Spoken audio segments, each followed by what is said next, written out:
বন্ধুরা খুব সহজ পদ্ধতিতে এইভাবে যদি চাটনি বানানো যায় 100 থেকে 200 লোকের আইটেমেও তোমাদের হাতে আটকাবে না। খেতেও খুব সুস্বাদু, অল্প সময়ের মধ্যে হয়ে যাবে, কোনো রকম ড্রাই ফ্রুট ছাড়া। কত সুন্দর লাগছে দেখো, গন্ধটাও খুব সুন্দর দিয়েছে, খেতেও অসাধারণ লাগে। নমস্কার বন্ধুরা, আমি কাকুলি কিচেন হাউসে সবাইকে স্বাগত জানিয়ে প্রতিদিন তোমাদের কাছে নতুন রেসিপি নিয়ে চলে এসেছি। তো আজকে রেসিপি আশা করি ভালো লাগবে। আজকে আমি তোমাদের বানিয়ে দেখাবো ঘরোয়া পদ্ধতিতে টমেটোর চাটনি, কোনো রকম ড্রাই ফ্রুট ছাড়াই খুব সহজ পদ্ধতিতেই বানিয়ে দেখাবো। তোমরা প্রথম থেকে শেষ দিকে দেখতে থাকো, আশা করি ভালো লাগবে। এইভাবে চাটনি বানালে 100 লোকেরও চাটনি বানালে হাতে ঠেকবে না। দেখো কিভাবে করছি আমি, চলো শুরু করা যাক। দেখো এখানে আমি 2 কিলো মতো টমেটো নিয়েছি। টমেটোগুলো আমি ভালোভাবে ধুয়ে নিয়েছি, টমেটোটা কেটে নেব।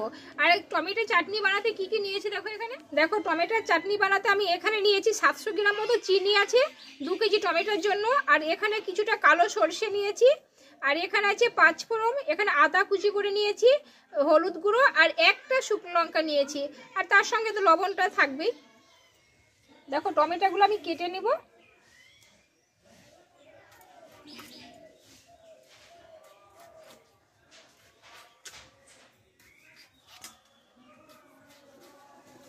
টমেটোগুলো সব কেটে নেব,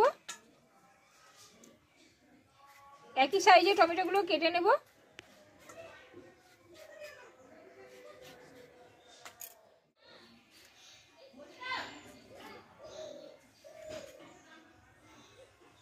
দেখো বন্ধুরা টমেটোগুলো সব কেটে নিলাম। বন্ধুরা টমেটোগুলো সব কাটা হয়ে গেলে চলো উনুনটা আমি ধরিয়ে নেব। দেখো উনুনটা ধরিয়ে কড়াটা গরম করে নিয়েছি। কড়াইয়ে কিছুটা আমি সরষের তেল দিয়ে দেবো। কিছু সরষের তেলটা আমি দিয়ে দিয়েছি, তেলটা একটু গরম করে নেব। দেখো সেই শুকনো লঙ্কাটা আমি অর্ধেক করে দিলাম ভেঙে। তোমরা শুকনো লঙ্কার বদলে তোমরা গোলমরিচটা ভেজেও একটু গুঁড়ো করে দিতে পারো। কিছুটা দেবো 5 ফোড়ন। এবার দেবো আমি কালো সরষে।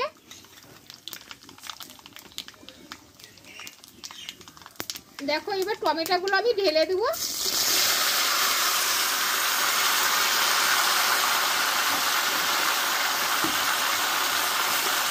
টমেটোগুলো দিয়ে আমি কিছুক্ষণ টমেটোটা কষে নিব তেলে।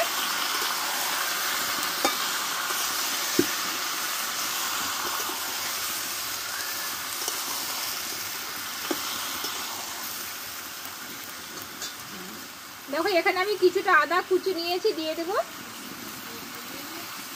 আর দেবো হলুদ গুঁড়ো।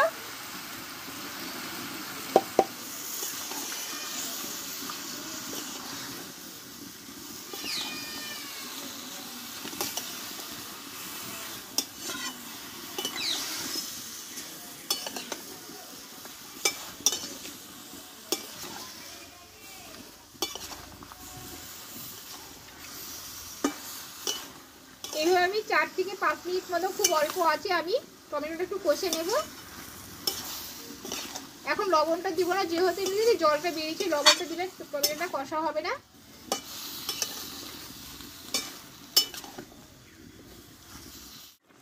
দেখো 4 মিনিট মতো আমি টমেটোটা ভালোভাবে কষে নিয়েছি, জলটা পুরো বেরিয়ে গেছে টমেটো থেকে। এবার আমি লবণটাকে দিয়ে দেবো, স্বাদ মতো লবণ। আর এখানে দেবো আমি চিনি। যেহেতু 2 কেজি টমেটো আছে তাই এখানে আমি 700 গ্রাম মতো চিনি নিয়েছি।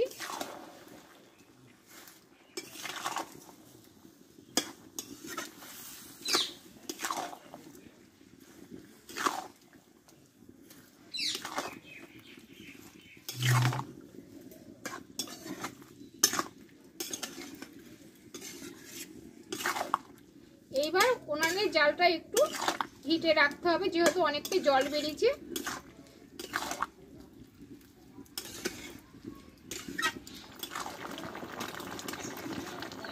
দেখো বন্ধুরা চিনিটা দেওয়ার পরে কতটা জল বেরিয়ে গেছে, পুরো এক করা হয়ে গেছে। এইটা পুরো রান্নাটা করতে 20 মিনিট টাইম লাগবে। খুব অল্প অল্প আছে এই রান্নাটা করতে হবে। টমেটোটা খুব ঘরোয়া পদ্ধতিতে, কিন্তু খেতে খুব সুন্দর। আমরা অনেক সময়তেই চাটনি বানিয়ে দেখি ড্রাই ফ্রুট দিয়ে, কোনো রকম ড্রাই ফ্রুট ছাড়া ঘরোয়া পদ্ধতিতে চাটনি তোমাদের বানিয়ে দেখাবো।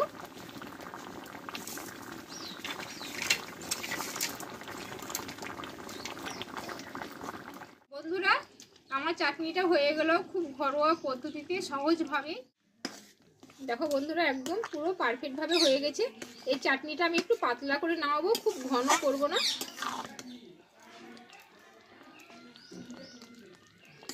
খুব সুন্দর গন্ধটাও দিয়েছে।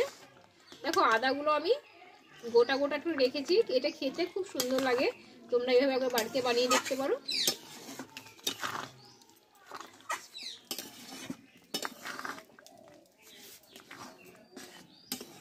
দেখো বন্ধুরা এবার নামিয়ে নেব চাটনিটা আমি।